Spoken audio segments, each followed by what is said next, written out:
I'm so happy to be here today. And I just wanted to start out with reading Psalms 32, 1 and 2. And it says, count yourself lucky, how happy you must be. You get a fresh start. Your slate is wiped clean. Count yourself lucky. God holds nothing against you, and you're holding nothing back from him. Wow, thank you so much. Step into the world of ZimLadies Roundtable, where authenticity meets advocacy. Join the movement as we share stories, connect communities, and drive progress. Find us on Instagram and Facebook at ZimLadiesRT. Visit our website at ZimLadiesRoundtable.com and catch us on Cityscape Radio on BrownstoneWorldWideMedia.com every Wednesday at 7:30 p.m. Eastern Standard Time. So today on our program, we have two wonderful guests. And before we introduce them, we'll introduce ourselves. My name is Tino. I am the co-founder of ZimLadies Roundtable, and I'm joined by Dr. Tuffy, who is also a co-founder. Today, we're joined by a husband and wife powerhouse on their own, but together they're a dynamic duo, Deshane and Barbara Reed. If you guys don't mind just introducing yourself a little bit more and giving us your backgrounds. Okay. Well, Barbara, want to start? You want me to go? Yes, please start. Well, to begin, I am a licensed mental health practitioner, and I've been in the field working with at-risk youth for probably right around 25 years now. I'm probably telling my age a little bit, but but I have worked with individuals, families, children, overcome obstacles, for all of these different years in so many different settings. We'll definitely get into, kind of how that background, how I happened upon it, but I've always loved children. And so I'm looking forward to diving in. Awesome. And my name is Deshane Reed. I have about 28 years of working in the field of mental health, counseling, and juvenile justice. So that's how myself and Barbara met. We met because we were in like fields. She was in counseling, mental health counseling. I was doing drug and alcohol counseling. And also we got involved into juvenile justice. So when we got involved in juvenile justice, we start to see more than one side of how people interact with law enforcement. And it became something like a banging drum for us to help to be a part of this reformation process regarding kiddos. You guys know about school to prison pipeline and all that good stuff, and how our kids, the high incarceration rate and the lower the age of going behind some bars, the higher the rate of adult incarceration. So we found that very intriguing in our young professional career. So we kind of took that and ran with it. That's awesome. But okay, you found it intriguing, right? But what motivated you? There has to be something that actually motivated you or inspired you to, to work with young people. And, Yes. Where did this passion come from? So Well, I mean, I could say that for me, I have always loved children. So, I mean, I started in childcare when I was 14, moved to, doing summer camps, YMCA, all those kind of things. And then I started in my 20s actually working for summer camps for kids with disabilities and severe mental health disorders. And from there, just kind of birthed into more and more. I went to my master's program, and I was starting out in divinity, and then ended up saying, you know what, I'm going to do theological studies, but I'm really into this counseling thing. And so I that kind of took me off into a space of education and working with Department of Child Services, detention and max prisons and foster care and residential services, basically everywhere that kids couldn't leave. And the reason why they got there was for some type of trauma or situation that they ended up encountering. And so that really motivated my work to get started, and really just wanting to make an impact for these kids, because it starts so young. I mean, we've worked with kids, as young as 5. who have gone through abuse, neglect, all of those types of things. And so that's what motivated me. Shane, what motivated you? Well, while Barbara was on that side of the track, I was traveling on another side of the track. I come from a single parent home. I am the youngest of 12 kids. Later in life, finding out that I'm the youngest of 26 kids, 12 being between my mom and dad. And I found myself living, we were living in poverty. I didn't know I was living in poverty until I saw other people living better, because one thing about living in poverty, everything looks the same around you. So it's things didn't look different for me until I went over some friends' house who were not living in poverty, and that kind of light bulb came on. We're used to seeing sirens in our neighborhood. We used to seeing either you in a gang or you gang affiliated in the neighborhoods that I lived in. So that encounter with law enforcement was so familiar to me that it seemed like it was the norm. And when I said intriguing earlier, it became more intriguing as I got more educated into understanding that we have a systemic thing that's happening with our young youth, and was happening with me. And I started to, if you think about most people in the field that they're in, there's something similar that's related that draw them into that field, and that's what drew me in. That's right. Wow, that's powerful. A lot of times our environment does create our destiny, and we don't even know it.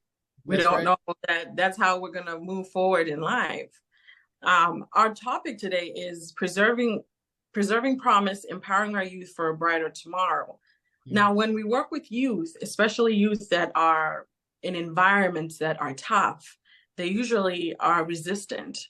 How do you commonly deal with youth that they need the help? Obviously, they want it, and children do crave discipline, they crave direction, but if it's lacking, they're going to fight back. How do you work through that with the youth that you deal with?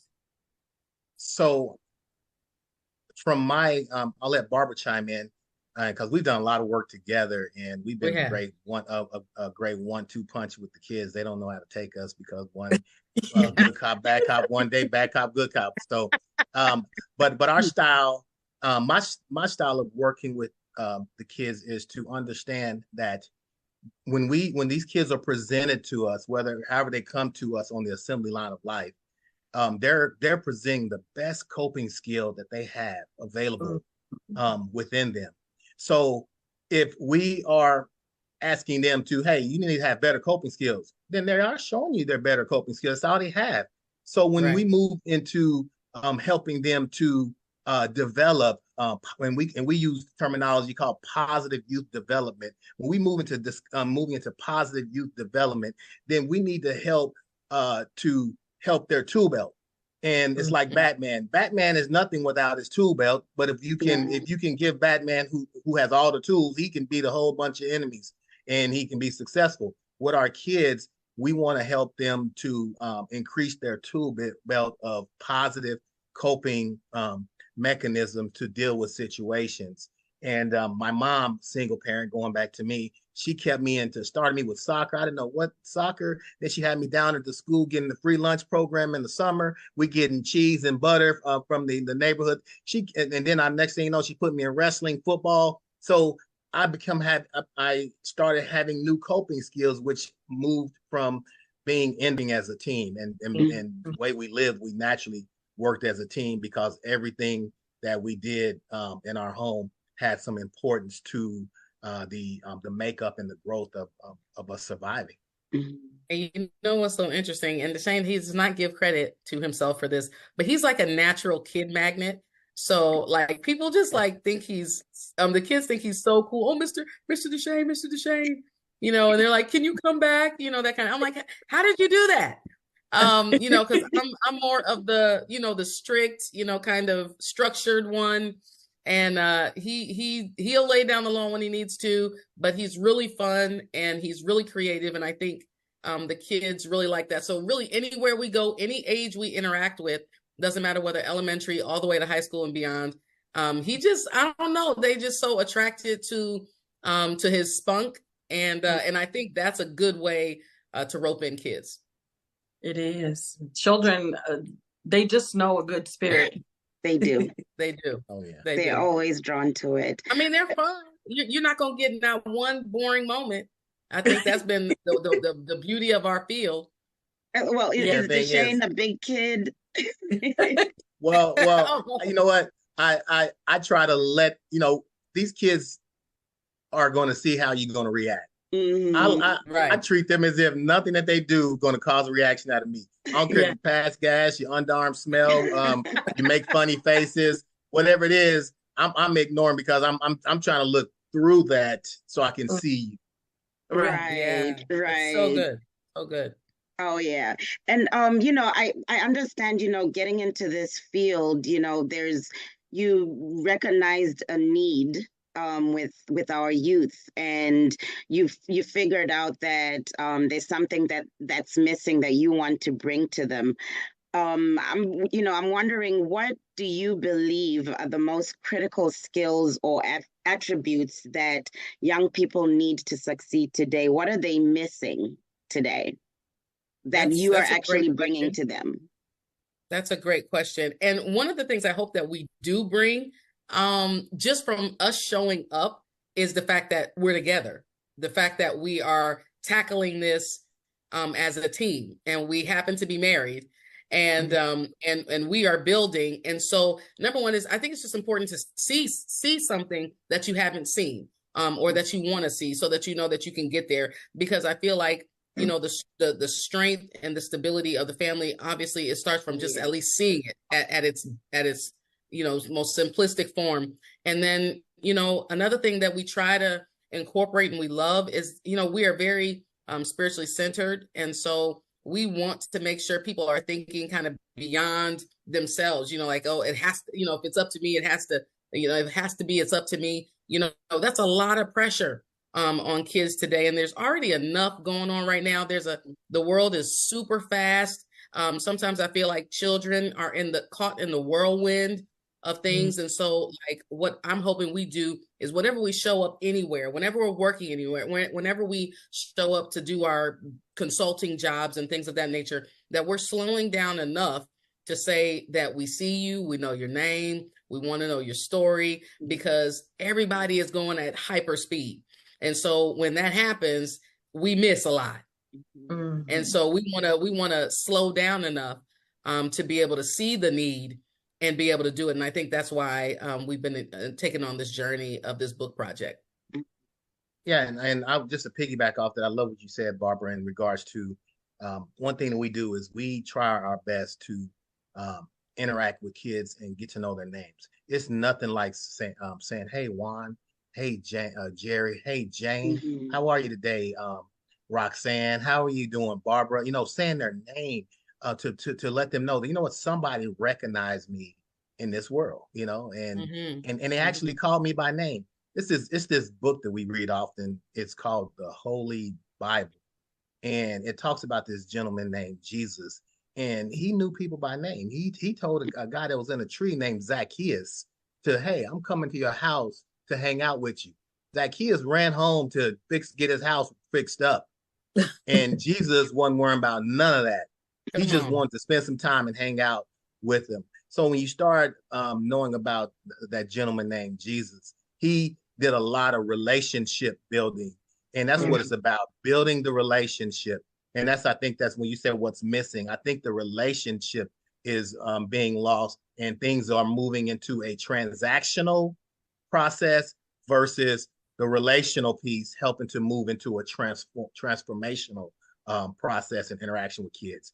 You saw, the 10-point coalition that's here in Indianapolis. It's a bunch of pastors that's interacting and walking in the community, getting to know people. It's a relationship thing that is happening to get to prevent crime and homicides. So they're banking on the relationship more than the enforcement of things. Right. Yeah. That's I think it's that also that back and forth dialogue, like what we're doing right now. When Deshane and I, we were talking earlier this week, and we're like, we do it with such ease, but then we forget that socialization has shifted so much to more of like this online platform that just having a conversation like this literally can be so difficult for our kids, because they're like, oh man, like they get stumped. Oh, what question should I ask next? So, what comes after this? Like, you would think that it's something that just comes naturally, but when we're in conversation with kids, sometimes they're stumped because of the lack of socialization or the way they are socializing now.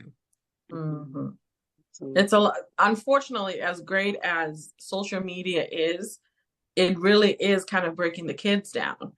And if you're constantly on a device, even for myself as an adult, I have a laptop, I have 2 phones. When I'm at home, I don't want to see anything. Sometimes just even the TV, just turn it off, because it's super stimulating. So imagine for a teenager or even a 5-year-old, how much stimulation is that getting for them? They're not connecting with other kids. They're not playing outside like we used to, So it's very the work that you guys do, just to see them, just to validate them. And a lot of times children feel like they don't have voices. So, and then just going out and you're watching things on social media and you're being told you're not good enough, your hair is not good, you need to look like this, you need to talk this way. So it definitely does, you're making a dent. So we definitely appreciate that. And we know that with everything that you're doing, you've written a collection of books. Yes. So if you could tell us a little bit about your books, and then let us know how they're impacting our youth. Now, I don't know how much time we have on this podcast, but the introduction of our children's book series came on an odd notion. We've always had creativity in our home.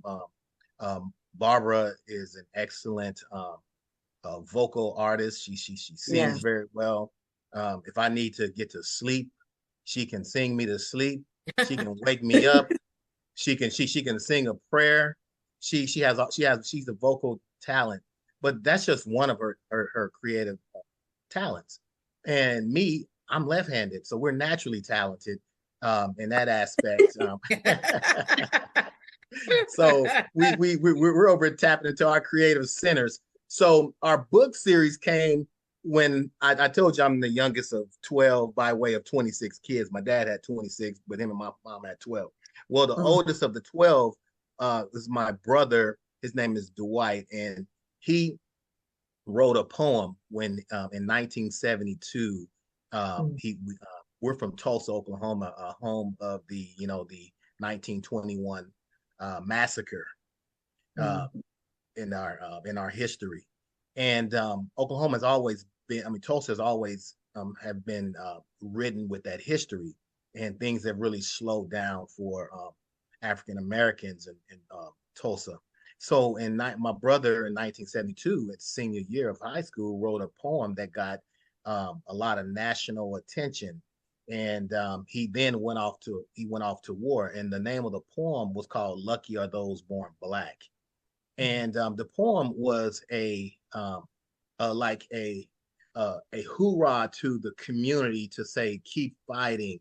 You're lucky to be your skin tone, no matter what society says to you. You're lucky that you were made, because the twists and turns of your hair is like the galaxy and the solar systems. And he was saying all this. Then he went to war. He went to the armed forces, and he came back and was diagnosed with schizophrenia. So for 40 years, my brother was dealing with schizophrenia, and this poem that got national attention. My brother is 19 years older than I am. So that's poem that got national attention. I had didn't know much about it. My family was saying he wrote a great poem, and I'm like, yeah, he wrote a lot of great poems. Who was it? Which part of the schizophrenia wrote it that he's saying? I thought it was false, and it came to be that it was true. And the reason why it was true, one day he came to me. He has schizophrenia. People say, well, he's not in his right mind. They use that terminology. Somebody's not in their right mind. Well, this one day in 2019, he was in his right mind. and he said, tell me about this poem. And I'm like, hey, Dwight, you really write this poem that everyone's saying? So we went and looked in the, later I looked in the archives, found the poem, but he said, yeah, he wrote it. And he started to recite this poem just like the back of his hand, like he wrote it yesterday. And I had to tell Barbara, hey, please get a pen, write this down. Dwight's in his right mind, you know what I'm saying? And he's reciting this.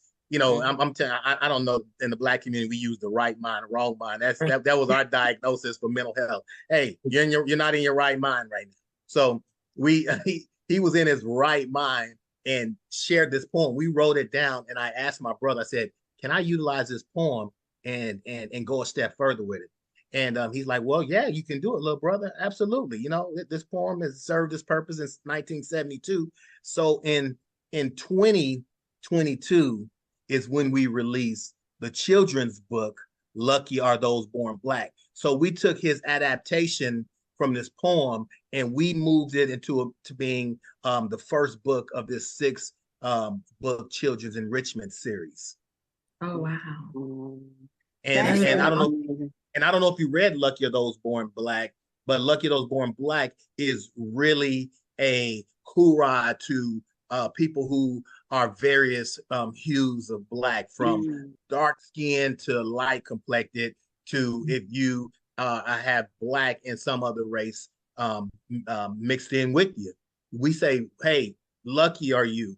I love that beautiful nose. I love those beautiful eyes. I love those lips. I love that hair that can be twisted, turned up, down, sideways, froed, braided, all these different things you could do with that. I love that. I love that skin tone, the melanin that the sun rays, that your skin soaks up the sun rays. So it is not being exclusive of anyone else. It's just being inclusive of people of various hues. And that was the first social area, impactful area that we wanted to touch first with this book. And all of our books have some sort of social impact area. Correct, Barbara? Yes, absolutely. So, I mean, it's all about celebration. It's all about interrupting the cultural messages, right? These undertones that end up hiding in our subconscious and come out in so many different ways. And we're trying to combat that because we get messaging all the time and everything. And sometimes we wake up and be like, wait a minute, why do I want to gravitate to this? Or why do I want to gravitate to that? Our kids love being Black. Okay. And that's why we celebrate that. And another book that we ventured into and we went ahead and released last year. Or actually, what was it this year? Yeah, this year, book 2. This year. It's called Lucky Are Those Uniquely Shaped. And again, it's combating society's views of, no, they're kind of moving away from, that typical Barbie type of image, but there's still something that's acceptable and unacceptable. And what we wanted to do in this book was to make sure that we let kids know that it does. I mean, you can't control how you come. You might be able to control a little bit as you get older, but as you are, what you are is what you are, and you've got to love who that person is, how you come out. And as you grow, we all develop, we all evolve, but until where you are. And so that's why Lucky Are Those Uniquely Shaped. That's why we wrote that, because it doesn't matter whether you're tall, thin, short, wide, whatever it is, you should be accepted, loved. And at the end of the day, we're trying to call attention to the fact that how you see yourself and how you see others impacts how you treat yourself and how you treat others. That is absolutely incredible. And, especially with our young people and the issue of bullying in school, I think it's such an incredible thing that you're doing, just being inclusive, just saying, love yourself and just love who you are, the way you look, that's the way God created you, and, just come as you are. And I think that's just the most incredible part about, what you guys are doing, because our young people absolutely need that. We see so much with suicides and, when it comes to these bullying and just, you just look at some of these stories and you just think they have somebody who told them that they're beautiful. Somebody who told them they're amazing. Right. And just like Tino said, I mean, kudos you guys. I mean, Thank you. it's absolutely amazing. We absolutely need more people like you who can spread such love and, such awesomeness, and I would absolutely love to know, you guys are here supporting the youth, supporting young people. Who's supporting the two of you? Who That is so who's fun. there right behind you? Yeah. Well, I'll tell you, number one, the glory goes to our Heavenly Father, because he undergirds everything that we do. We just need him in our lives, right? So that's first and foremost.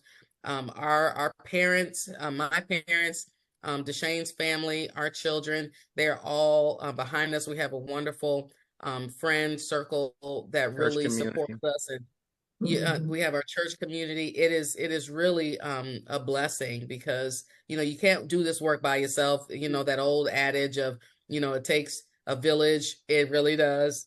And we try to do a whole lot, but then we're like, we've come to the end of ourselves. and we need to tap out, and somebody needs to come on and help us. So you know what I found? I really found I really thought that I needed to have a whole lot of close friends Sure. to be supportive of me. But God has been teaching us different, that Yep. there are people who are seasonal that are supports for our lives. There are people that are project-based support for our lives. There are people that are temporal, and then there's some permanence. So Yep. I have learned to be happy with whoever is presented to us. Like ZimLadies, you were presented to us at this moment in time, and someone said, "Where are we supposed to be at 7:30, 8 p.m. on April 24th with ZimLadies doing this? This is where we're supposed to be, and you're supporting what we're doing, and supporting really not just what we're doing, what's happening through what we're doing, and that's the main piece of it. And man, we just so excited about just having those supports in life. Like we have of some friends who moved to Kansas, and they were very close, like family members to us. And guess what? God did not replace them. God just brought some supplements in to help to support us during this season of transition and all this kind of stuff. And it's just been an awesome thing for us. So that's who support us. And we have a church community. Like we went to a weekend to remember. We set goals every year at the end of the year. Barbara and myself, for individual, family, marriage. We try to set goal finances, things to help to enhance us. And throughout the year, we get to have a fun scavenger hunt of checking these things off on the way to the end of the following year, Lord willing. That's right. Wow. That is so awesome. We are honestly grateful, and we're thankful that you would give us this time today, because we don't take it lightly. We don't, it's just, we love doing it. We want to learn about people. We want to learn about people's journeys and what they're giving to the community, because we really have a heart for community. Tuffy and I, we just love to talk to people. We want to hear people's stories, even, when we're just having girl chat, and it's just women talking on and on and on about whatever it might be. So we really are grateful that you guys would take your time to come tonight. With your books, where can people find all your products, everything, even merch, t-shirts, if you have any, bookmarks? Yeah. Oh, listen, we got it all. But you can, we'd love for everyone to just continue to follow us and support us through following us on IG or Facebook at Lucky Are Those. They can also support us by ordering books for their children, their community, their library. I mean, as a matter of fact, you can actually go to your library and you can request that they order it so they can have it on their bookshelves as well. So those are other ways that you can support us. You can always buy a book or buy some books at luckyarethose.com. Luckyarethose.com. That would be amazing. Now, here's the thing. Amazon We are on Amazon. However, to be a better support, come to luckyofthose.com to order your books. Amazon, you'll only be able to get the softback of any Right. one of the books. Exclusive through luckyofthose.com, you can get the hardback collector's editions at luckyofthose.com, and they come with a beautiful sleeve that turns into a poster for a kid's wall, and you still won't lose the integrity of your book. The cover place, it's not just a white or a black book. If you take the cover off, it's still a graphic book cover that a kid can still use. And when I say these books are absolutely beautiful and they're collectors, these are 10 by 10 books, very, very well illustrated by Tyrus Gaucher out of Chicago, Illinois. I want to also let you know that we have our third book in the making. Ooh, and I want to be the first to share people the title of this on ZimLadies. The title of our third of 6 books, which will be out at the beginning of next year. It's called Lucky Are Those Born Exceptional. And and Barbara, share with what Lucky Are Those Born Exceptional. Yes. Who are we celebrating in this book? So in a nutshell, we're celebrating those with special needs.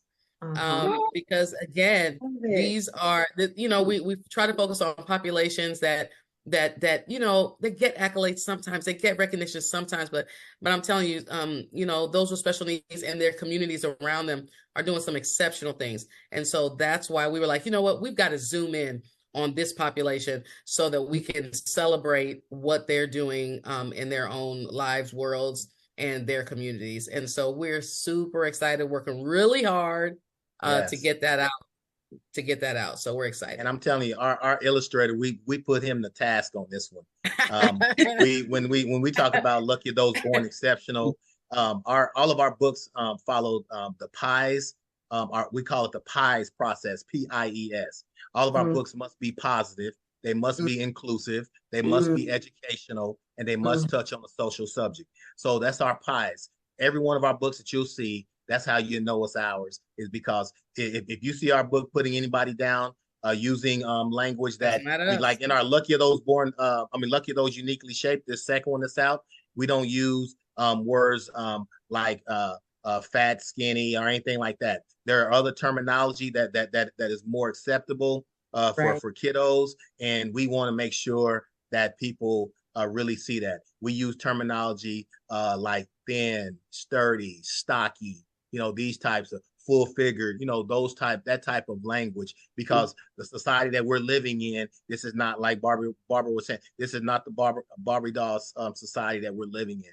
We're living in a society that is more curvy in all kind of ways. When I saw somebody I saw some on social media that said BBL. I thought it was a bacon burger with lettuce, and that's not even what it meant. So I'm like, whoa, hey, okay.